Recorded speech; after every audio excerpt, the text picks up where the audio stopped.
సామాజిక వర్గ బలం ఒకప్పుడు ఉన్నంత అంటే తుని ఘటన ఆ సందర్భంలో ఉన్నంత బలం ఇప్పటికీ ఆయన వెంట ఉంది అని అనుకోవచ్చా?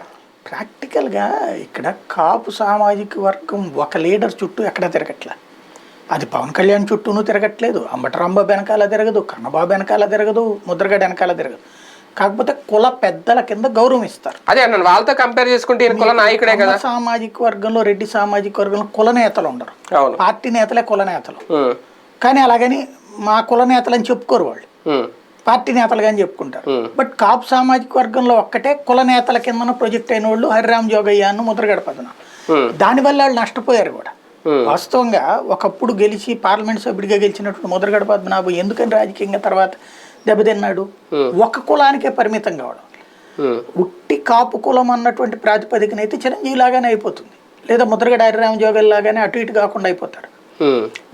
అందుకని ఏదో ఒక పార్టీతో ఎమర్జీ కావాలి. అందుకే అప్పుడు బీజేపీ తరపున ఎమర్జీ అయినప్పుడు గెలిచారు. మళ్ళీ వేరేగా అయినటువంటి సందర్భంలో ఉట్టి కాపుల్ని హైలైట్ చేసుకుంటూ వర్కౌట్ కాదు. అక్కడ ఏంటి, ఎస్సీ ఉంటారు, ఎస్టీ ఉంటారు, బీసీ ఉంటారు, అందరినీ కలుపుకెళ్ళాలి కదా. ప్రస్తుతం ముద్రగడకి అయితే గనక మిగతా వాళ్ళల్లో తక్కువ ఉండేది ఇది వరకు. ఇప్పుడు వైసీపీ పేరు మీదన ఎస్సీ ఎస్టీ ఓట్లు ఉంటాయి కదా, ప్లస్ ఇక్కడ ముద్రగడది అటాచ్ చేస్తే ఉపయోగపడుతుంది అన్నటువంటిది ఒక ఫార్ములా.